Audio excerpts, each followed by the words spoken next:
Hello बच्चों, कैसे हो? आशा करता हूं कि आप सब मस्त होंगे, स्वस्थ होंगे। चलिए, आज के क्लास में हम लोग रियल नंबर की प्रैक्टिस करेंगे। और इसके पहले आप लोगों ने रियल नंबर जो चैप्टर है वो मैंने आपको अच्छी तरीके से पढ़ा दिया, एनसीईआरटी की एक्सरसाइज भी आपको करवा दिया है। अब जरूरत है एग्जाम के लिए आपको इस चैप्टर की प्रैक्टिस की जरूरत है। तो आज हम क्या करेंगे, इस वीडियो में आपको बहुत सारे क्वेश्चन ऐसे जिनकी मैं प्रैक्टिस कराने वाला हूं। तो वीडियो को अंत तक देखिए, बहुत ही सावधानी से, केयरफुल होकर के आप देखिए। अच्छा, अब देखिए क्वेश्चन नंबर 1। अच्छा, पहले आप ये भी कर सकते हो, आप क्वेश्चन को आप वीडियो पॉज करके क्वेश्चन को आप सेल्फ ट्राई करो। जब ना आए तब आप वीडियो चला करके आप देख लीजिए कि उसका सोल्यूशन कैसे हुआ है। चलिए देखिए, क्वेश्चन में बोला गया है, कहते if the HCF of 65 and 117 is ठीक एक्सप्रेसिबल इन द फॉर्म, ठीक है, दिस 65m माइनस 117। मतलब ये जो आपके दो नंबर हैं, ये इन टू नंबर्स का जो एचसीएफ है वो इससे एक्सप्रेस किया जा रहा है। मतलब इनका एचसीएफ इसके इक्वल होगा।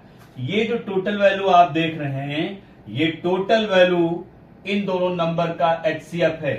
तो मुझे सॉल्व करने में क्या करना है, सॉल्व करने में करना इन दोनों का आपको पहले एचसीएफ निकालना होगा और एचसीएफ निकाल करके इसके इक्वल पुट करना होगा, क्योंकि क्वेश्चन बोला है कि जो एचसीएफ है वो इस टर्म से पूरा एक्सप्रेस किया जा रहा है। इसका मतलब एचसीएफ जो है इसके क्या होगा, इक्वल होगा।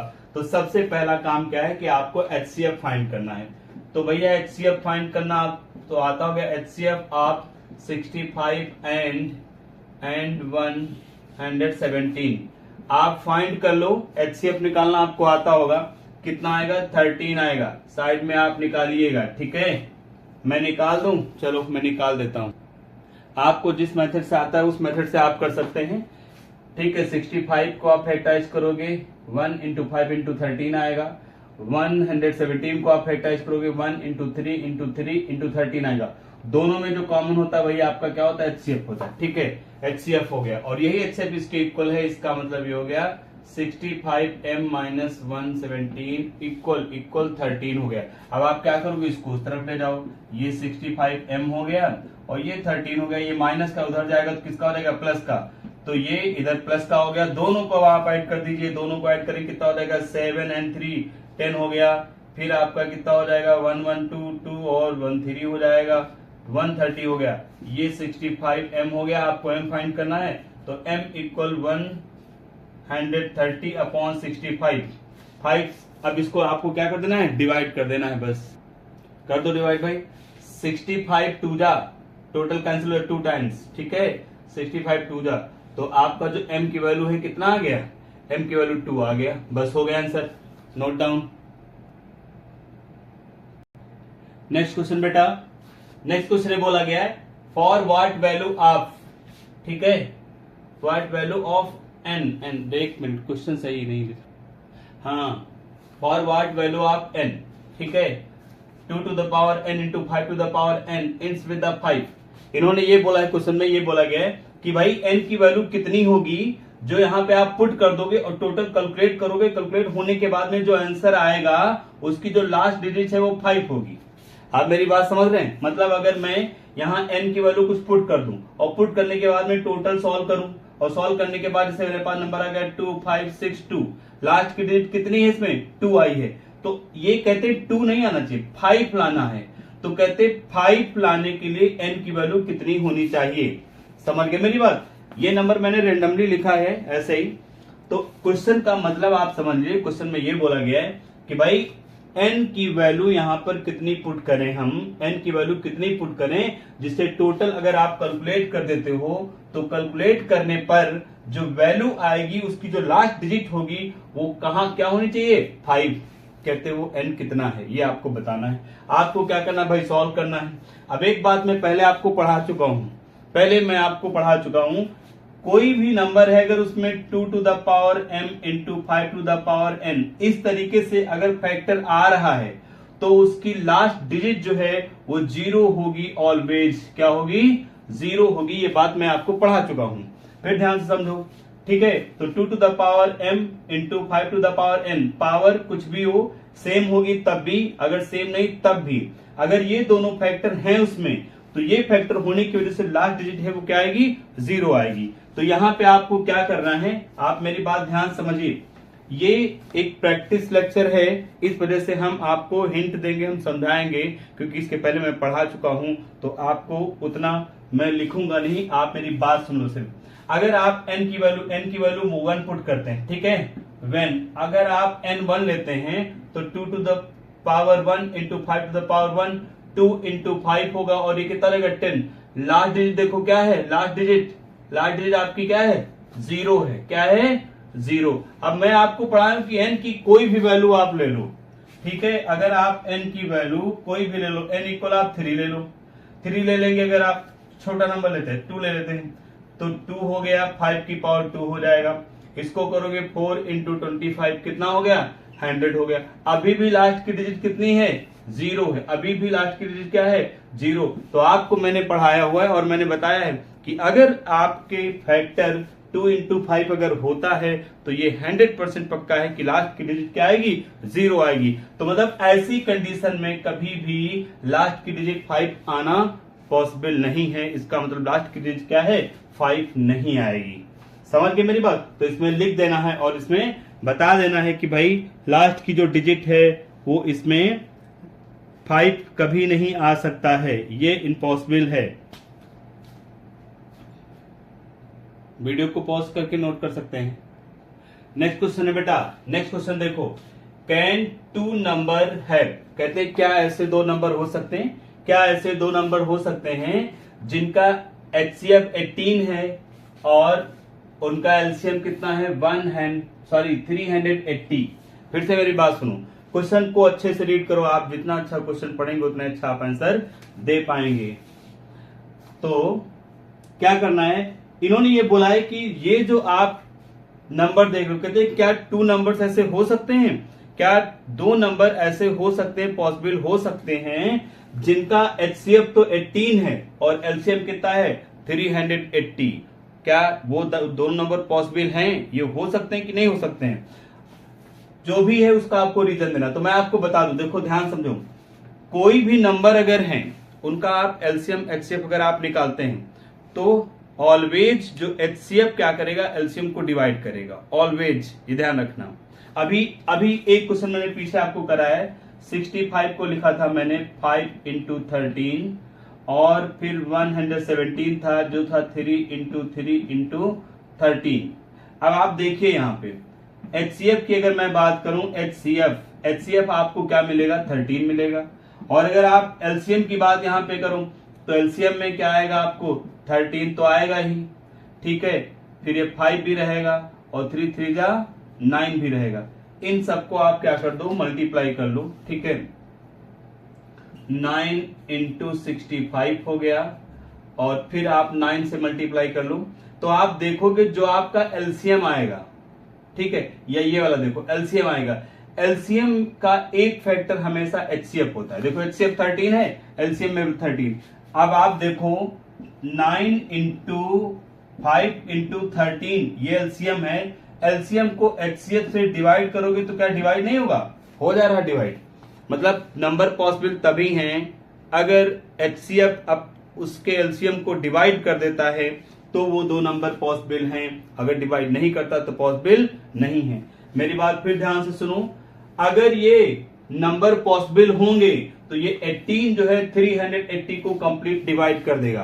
फिर से ध्यान से सुनो, यदि नंबर पॉसिबल हैं तो जो HCF है वो एलसीएम को कंप्लीटली डिवाइड कर देगा, इस चीज का ध्यान रखिए। तो आप इसको डिवाइड करके देखो, अगर ये डिवाइड हो जाता है कंप्लीटली, रिमाइंडर 0 आ जाता है तो फिर ये पॉसिबल नंबर होंगे, और अगर रिमाइंडर 0 नहीं आता है तो पॉसिबल नहीं होंगे। और आप डिवाइड करके देखो, डिवाइड कंप्लीटली नहीं होगा, कंप्लीटली डिवाइड नहीं होगा, और इस वजह से क्या है, ये पॉसिबल नहीं है। ऐसे 2 नंबर नहीं हो सकते हैं जिनका HCF 18 हो और एलसीएम 380 हो।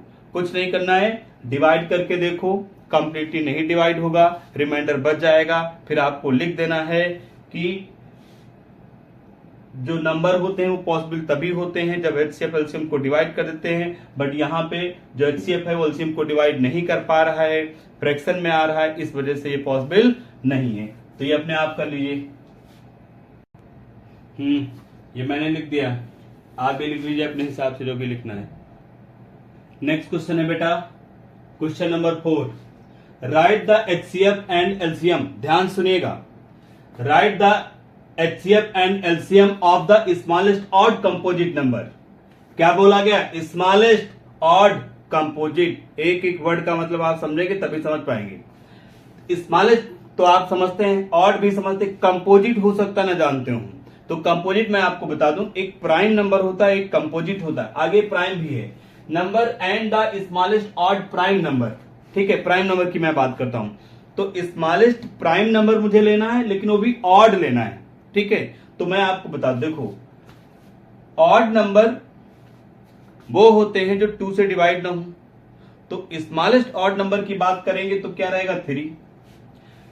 प्राइम नंबर वो हैं जो सिर्फ खुद से डिवाइड होंगे, किसी और से डिवाइड नहीं होंगे। कंपोजिट नंबर कौन से हैं? जो किसी और से भी डिवाइड हो जाएंगे। मतलब जिन नंबर्स के फैक्टर मोर देन 2 फैक्टर होते हैं वो कंपोजिट होते हैं, और जिनके केवल 2 फैक्टर होते हैं वो आपके क्या होते हैं? प्राइम नंबर होते हैं। मतलब 1 को मिला करके आप 3 को क्या लिख सकते हो? 1 इंटू 3, ये एक प्राइम नंबर है, ठीक है। अगर मैं 4 की बात करूं, 1 इंटू 2 इंटू 2, ये एक कंपोजिट नंबर है, ये एक कंपोजिट नंबर है, क्योंकि ये या तो इसको 1 से डिवाइड करो या तो 3 से डिवाइड करो। इसको आप 1 से भी डिवाइड कर सकते हो, 2 से भी डिवाइड कर सकते हो, और दोनों को मिला लो तो 4 से भी डिवाइड कर सकते हो। तो इसमें क्या है, इस तरीके के कंपोजिट नंबर होते हैं जो सेल्फ से डिवाइड होने के बाद में किसी और नंबर से भी डिवाइड हो जाते हैं, वो आपके कंपोजिट नंबर होते हैं। तो अब इन्होंने जो बात की है, इन्होंने ये पूछा है, इन्होंने ये बोला है, कहते हैं right the HCF and LCM smallest odd composite number and the smallest odd prime number. तो आप स्मॉलेस्ट प्राइम नंबर की बात करेंगे तो आपको 3 मिलेगा, 1 इंटू 3 हो गया। और ऑड नंबर हो और कंपोजिट हो तो ऑड नंबर आपका 3 के बाद 5 आता है, 5 के बाद 7 आता है, 7 के बाद 9 आता है, 9 के बाद 11 आता है। तो आप देखो ये भी प्राइम नंबर है, ये भी प्राइम नंबर है, ये भी प्राइम नंबर, ये कंपोजिट नंबर है। क्यों? क्योंकि ये सिर्फ सेल्फ से डिवाइड होंगे, और 9 सेल्फ से भी होता है और 3 से भी हो जाता है। तो ये कंपोजिट नंबर हो गया, ऑड भी है, कंपोजिट भी है। तो दूसरा मेरा ये हो गया। अब आप इसके पहले लिख लीजिएगा, ये लिख लीजिएगा कि स्मॉलेस्ट ऑड प्राइम नंबर है ये आपका, और ये स्मॉलेस्ट कंपोजिट नंबर है। इसको आप करेंगे तो 1 इंटू 3 इंटू क्या हो गया? 3। अब आपको क्या निकालना है? एचसीएफ निकालना है। तो एचसीएफ में आपको पता है जो दोनों में होता है कॉमन वही आप लेते हैं, 3 हो गया। अगर आप एलसीएम की बात करेंगे, जो कॉमन है वो तो आप लिखोगे ही, जो अनकॉमन है ये नहीं है, तो इसको भी क्या है? इसको भी लिख लेना है। तो आप मल्टीप्लाई कर दो, कितना हो जाएगा? 9 हो जाएगा। तो ये तो आंसर इतना हो गया यहां से लेकर के यहां तक। लेकिन अभी कुछ और यहां पे बोला गया है, अभी कुछ और। इसको आशा करता हूं, उम्मीद करता हूं कि आप समझ गए होंगे, ठीक है। चलो उसके बारे में थोड़ा सा क्वेश्चन को रीड करो अच्छे से, तब मैं उसको एक्सप्लेन करता हूं। चलिए बेटा, उम्मीद करता हूं कि आप लोगों ने वीडियो पॉज करके क्वेश्चन आपने रीड कर लिया। देखो इन्होंने ये बोला है, कहते if an odd number P, एक ऑड नंबर है पी, ध्यान समझिएगा, एक ऑड नंबर है आपके पास पी, ये एक ऑड नंबर है, ध्यान रखिएगा, ठीक है, ऑड नंबर, और डिवाइड्स क्यू स्क्वायर, और यही जो नंबर है, यही जो नंबर है क्यू स्क्वायर को क्या करता है? डिवाइड कर देता है, कंप्लीटली डिवाइड कर देता है, ठीक है, क्यू स्क्वायर को डिवाइड कर देगा। अब इसके पहले आप पढ़ चुके हो, मैंने आपको पढ़ाया हुआ है कि भाई अगर, सॉरी ये पी है, पी जो है क्यू स्क्वायर को डिवाइड कर देता है। अब एक बात मैं पढ़ा चुका हूं, अगर आपका पी क्यू स्क्वायर को डिवाइड कर देगा तो पी जो है केवल क्यू को भी डिवाइड कर देगा, ये भी होता है। दूसरी चीज ये है, अगर P मेरा क्यू स्क्वायर को डिवाइड कर देगा, P जो हमारा है P divides Q square then will it the divide Q cube. अच्छा हाँ, तो P हमारा जो क्यू स्क्वायर को डिवाइड कर देता है, इसका मतलब ये हुआ कि जो P है इस पूरे क्यू स्क्वायर का एक फैक्टर होगा। फिर से ध्यान से समझो, जो मेरा P नंबर है वो क्यू स्क्वायर को कंप्लीटली डिवाइड करेगा। जब कंप्लीटली डिवाइड, कोई चीज डिवाइड तभी करती है जब वो उसके फैक्टर में आती है। जैसे मैंने लिख दिया 15 लिख दिया, अब 15 3 इंटू 5 है, अब इसके फैक्टर में 3 आता है तो 15 3 से डिवाइड होगा, इसके फैक्टर में 5 आता है तो आपका 15 5 से डिवाइड होगा। ऐसे ही जो क्यू स्क्वायर है उसको जब आप ऐसे एक्सप्रेस करके लिखोगे तो उसमें P आएगा इंटू और भी कुछ आएगा, और कुछ आएगा, मुझे नहीं पता क्या आएगा, तो मैंने नाम दे दिया M। इसका मतलब क्यू स्क्वायर इक्वल हम लिख सकते हैं PM लिख सकते हैं। क्यों? क्योंकि क्वेश्चन में इन्होंने बोल रखा है कि जो क्यू स्क्वायर को P डिवाइड कर देता है, तो इसका मतलब क्यू स्क्वायर की वैल्यू क्या बनेगी? PM। M की जगह कोई इंटीजर रहेगा, जो भी वैल्यू रहेगी उसको नहीं पता, ठीक है। तो ये मेरा हो गया क्यू स्क्वायर की वैल्यू। अब ये कहते हैं कि क्यू क्यूब जो है वो भी, उसको भी P डिवाइड करेगा। अगर ये उसको डिवाइड करेगा तो इसके फैक्टर में भी P आना चाहिए, इधर और भी कुछ आ जाए उससे नहीं मतलब, इसके फैक्टर में भी आना चाहिए। तो हम क्या करते हैं, चेक करते हैं। क्यू क्यूब लिखो आप, क्यू क्यूब को आप लिख सकते हो क्यू स्क्वायर इंटू क्यू लिख सकते हो। अब क्यू स्क्वायर की वैल्यू देखो कितनी हमारी, PM है, तो हमने यहां पे लिख दिया PM इंटू क्यू लिख दिया। अब आप देखो P अलग कर लो और QM अलग कर लो। अब आप देखो क्यू क्यूब में भी एक फैक्टर कितना है, P। इसका मतलब क्यू क्यूब जो है P से क्या होगा, कंप्लीटली डिवाइड होगा। जैसे मैंने आपको यहाँ पे समझाया, तो इसका मतलब क्यू क्यूब जो है वो भी P से क्या हो जाएगा, डिवाइड हो जाएगा। कोई भी आपको देखना है कि वो डिवाइड होगा कि नहीं होगा, तो आपको देखना है वो अगर उसके फैक्टर में नंबर आएगा तो उसको डिवाइड करेगा, फैक्टर में नहीं आएगा तो उसको डिवाइड नहीं करेगा। तो ये मैंने आपको समझा दिया, यहाँ पे मैंने लिख दिया है। टाइम आपका ज्यादा ना लगे इसलिए मैंने पहले से लिख रखा है, अब आप इसको नोट कर सकते हो, सारी चीज लिख दिया मैंने। Now if an odd number P divide Q square, अगर वो क्यू स्क्वायर को डिवाइड करेगा, ठीक। Now if an odd number P divides Q square, then P is one factor of the Q square. तो P उसका एक factor होगा, और जो फैक्टर होता है उसको मैं ऐसे राइट कर सकता हूं, जैसे 15 के फैक्टर 3 एंड 5 हैं तो 3 एंड 5 लिख दिया। ऐसे P भी उसका फैक्टर है, उसके साथ में कुछ और होगा वो मुझे पता नहीं, तो फॉर सम इंटीजर, M क्या है, कोई सम इंटीजर होगा। अब आपको क्या करना है, अब क्यू क्यूब को हमको चेक करना है, तो हमने उसको लिख लिया क्यू स्क्वायर इंटू क्यू लिख लिया। अब क्यू स्क्वायर की वैल्यू हमने PM यहाँ पर पुट कर दिया, और फिर M क्यू एक तरफ हो जाएगा, P इसका फैक्टर हो गया। ये भैया नोट कर लीजिए आप वीडियो पॉज करके। देखो बेटा नेक्स्ट क्वेश्चन, ऐसे क्वेश्चन मैं आपको पढ़ा चुका हूं, आप पढ़ भी चुके, बहुत आसान सी चीज है। इन्होंने पूछा है 15 टू द पावर n है। अब इन्होंने बोला कहते check whether can in the with digit 0, ठीक है, फॉर एनी नेचुरल, ठीक है, नेचुरल नंबर्स। मतलब n जो है हमारा एक नेचुरल नंबर है, और कहते हैं क्या किसी नेचुरल नंबर पे ऐसा पॉसिबल है कि इसको सॉल्व करें, लास्ट की डिजिट क्या आना चाहिए, 0। आपको मैं बता दूं 0 आने के लिए अभी पीछे क्वेश्चन पढ़ा था, इसका फैक्टर करो 2 इंटू 5 अगर आएगा तो लास्ट की डिजिट 0 हो सकती नहीं होगी, और अगर नहीं आएगा, ये फैक्टर नहीं आता तो फिर नहीं होगा। तो आप क्या करोगे, लिखोगे फैक्टर्स ऑफ 15, क्या आएंगे आपके 3 इंटू 5, ठीक है।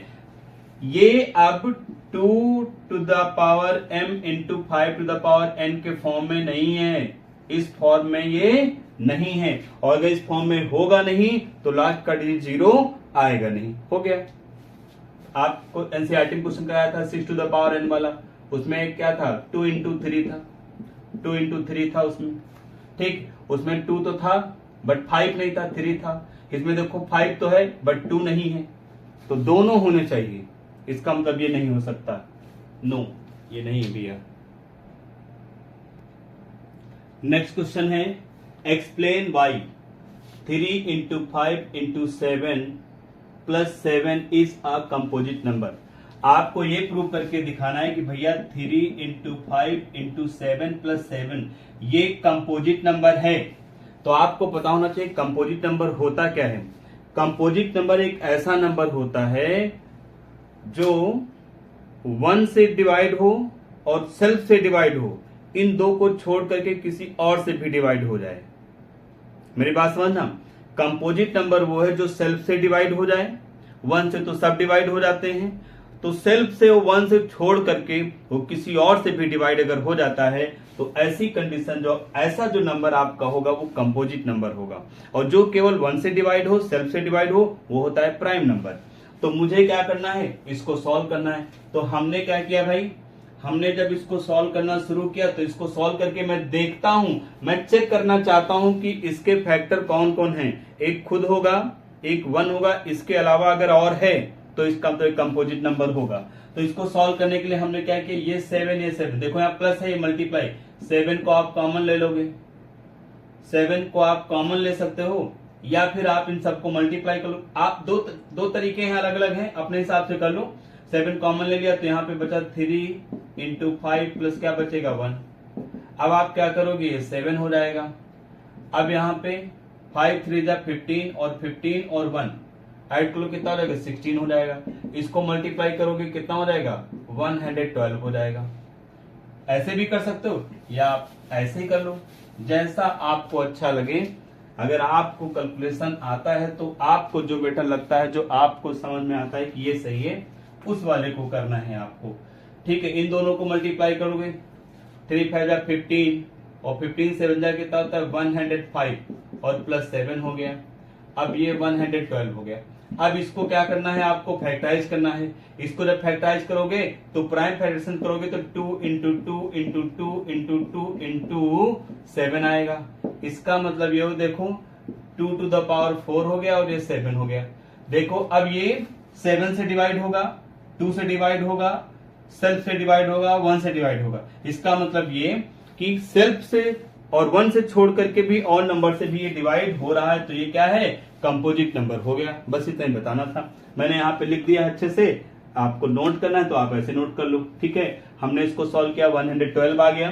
प्राइम फैक्टराइजेशन किया मैंने, ये कंडीशन आई, 2 and 7 आया, मैंने लिख दिया it is the product of the prime factors 2 and 7। तो इसके 2 और 7 क्या है, 2 फैक्टर हैं। और ठीक है, और it has factor other than 1 and itself, 1 को और खुद को छोड़ करके ये फैक्टर हैं, और इसका मतलब क्या हुआ, कंपोजिट नंबर हो गया। यही कंपोजिट नंबर की क्या होती है, डेफिनेशन होती है। क्वेश्चन नंबर 7, क्वेश्चन नंबर 7 देखो बेटा, इसमें बोला गया है कि आपको ये प्रूव करके दिखाना है 5 माइनस अंडर रूट 3 ये इरेशनल नंबर है। ये क्या है, इरेशनल नंबर है। अब देखो, इरेशनल नंबर अगर मुझे प्रूव करना है तो मैं पहली जो क्लासे लिया हूं उनमें मैंने आपको समझाया है कि भाई किसी चीज को अगर मुझे ये प्रूव करना है कि ये इरेशनल है तो पहले हमको ये इसको मानना पड़ेगा कि भाई ये रेशनल है। तो हमने क्या किया, इसको एज्यूम कर लिया कि ये एक रेशनल नंबर है, और रेशनल नंबर जब होगा तो इसको क्या लिखोगे, a अपॉन b के फॉर्म में लिखेंगे। क्यों, क्योंकि रेशनल को हम क्या करते हैं, अपॉन के फॉर्म में लिखते हैं। और b इज नॉट इक्वल 0 होगा, ये भी ध्यान रखना, क्योंकि b 0 हो जाएगा तो अनडिफाइंड हो जाएगा। तो b इज नॉट इक्वल 0 हो गया। अब क्या करना है मुझे, अब ध्यान से देखो, अगर मैं माइनस रूट 3 को यहीं पे रोक लिया, a अपॉन b है, ये उधर जाएगा तो -5 हो जाएगा। अगर माइनस से आप मल्टीप्लाई कर देते हो तो ये आपका हो जाएगा 5 प्लस का हो जाएगा माइनस a अपॉन b हो जाएगा। अब इसको आप देखो, ये आपका 5 है, a है, b है, सारे के सारे इंटीजर हैं, और इंटीजर का जो एडिशन सब्ट्रैक्शन होता है वो भी एक इंटीजर ही होता है, सॉरी वो भी एक रेशनल नंबर होता है। सारे इंटीजर जो होते हैं वो आपके रेशनल नंबर होते हैं, और उनका एडिशन सब्ट्रैक्शन जो होता है वो भी रेशनल नंबर होता है। तो इस हिसाब से इसको आप देखो तो ये एक रेशनल नंबर है। क्या है, रेशनल नंबर है। और इसके हिसाब से देखो रूट 3 इसके इक्वल है तो ये भी एक रेशनल नंबर होगा। और जबकि हम पहले ये चीज प्रूव कर चुके हैं कि जो रूट के अंदर जो प्राइम नंबर आता है वो रेशनल नंबर नहीं होता, वो इरेशनल नंबर होता है। तो इसके हिसाब से ये रेशनल हुआ, ठीक है। और जबकि ये रेशनल है नहीं, जब ये रेशनल है नहीं तो इसका मतलब ये हो गया कि जो हमने एज्यूम किया है, जब ये रेशनल नहीं है तो इसके इक्वल में जो ये भी रेशनल नहीं है, और जब ये रेशनल नहीं है तो ए बी भी ये भी रेशनल नहीं होंगे, तो ये हमारा रेशनल नहीं होगा। और जब रेशनल नहीं, नंबर रियल नंबर दो ही पार्ट किए गए हैं, एक रेशनल या एक इरेशनल। तो अगर कोई चीज रेशनल नहीं है तो फिर वो क्या होगी, इरेशनल होगी। तो इससे ये क्लियर होता है कि भाई ये भी इरेशनल है, और जब ये इरेशनल तो इसके इक्वल में जो है वो भी क्या है, इरेशनल है। ठीक है, मैं आपको समझाया हूं, अभी मैं इसको राइट कर देता हूं। कैसे लिखोगे, इसमें स्टेटमेंट बहुत जरूरी है, सबसे ज्यादा इंपॉर्टेंट स्टेटमेंट हैं, तो उनको भी आपको कैसे लिखना है वो भी मैं नोट कर देता हूं, आप देख लीजिए। हाँ बेटा देखिए, let us assume that 5 minus under root 3 is rational. हमने आपको पहले बताया कि हमें क्या करना है, इसको पहले लेट कर लेना है कि भैया ये रेशनल है, और रेशनल नंबर जब होता है तो उसको हम a अपॉन b के फॉर्म में लिखते हैं। और रेशनल नंबर एक बात और खास होती है, वो एक सिंपलेस्ट फॉर्म होती है, भी ध्यान रखिएगा। सिंपलेस्ट फॉर्म जैसे मैंने लिख दिया 20/15, अभी ये रेशनल नंबर नहीं है, अभी नहीं है। क्यों? क्योंकि इसमें एक कॉमन फैक्टर है। कौन है? इसमें 4 into 5 लिख सकते हो, 3 into 5, ये कॉमन फैक्टर है।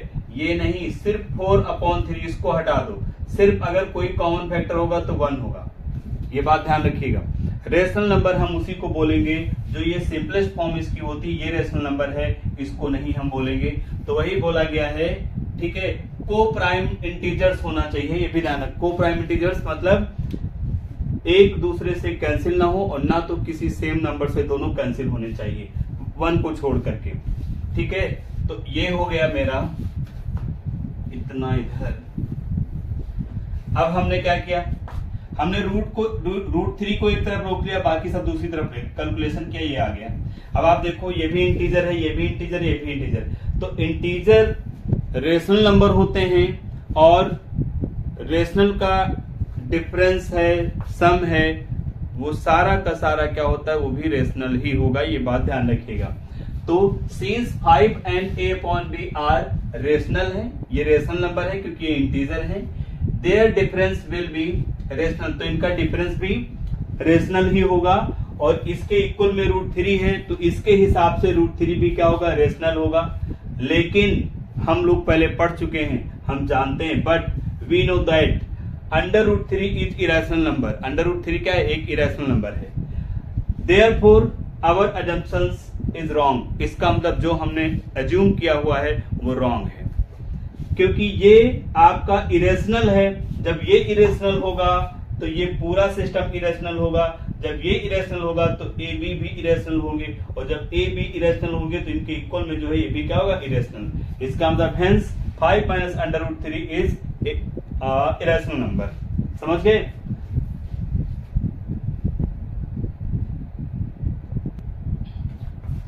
अभी बेटा इतने क्वेश्चन मैंने करा दिए हैं, अब कुछ और भी क्वेश्चन, अभी एक वीडियो आपका और आएगा, इसमें एक लेक्चर और आएगा जिसमें अभी कुछ और क्वेश्चन की हम प्रैक्टिस कराएंगे, तो आप जो है उसको भी देख लीजिएगा। और हाँ, अगर चीज़ें समझ में आई हों, सही लगा हो, तो चैनल को सब्सक्राइब कर लीजिएगा, और मन करे तो शेयर भी कर दीजिएगा।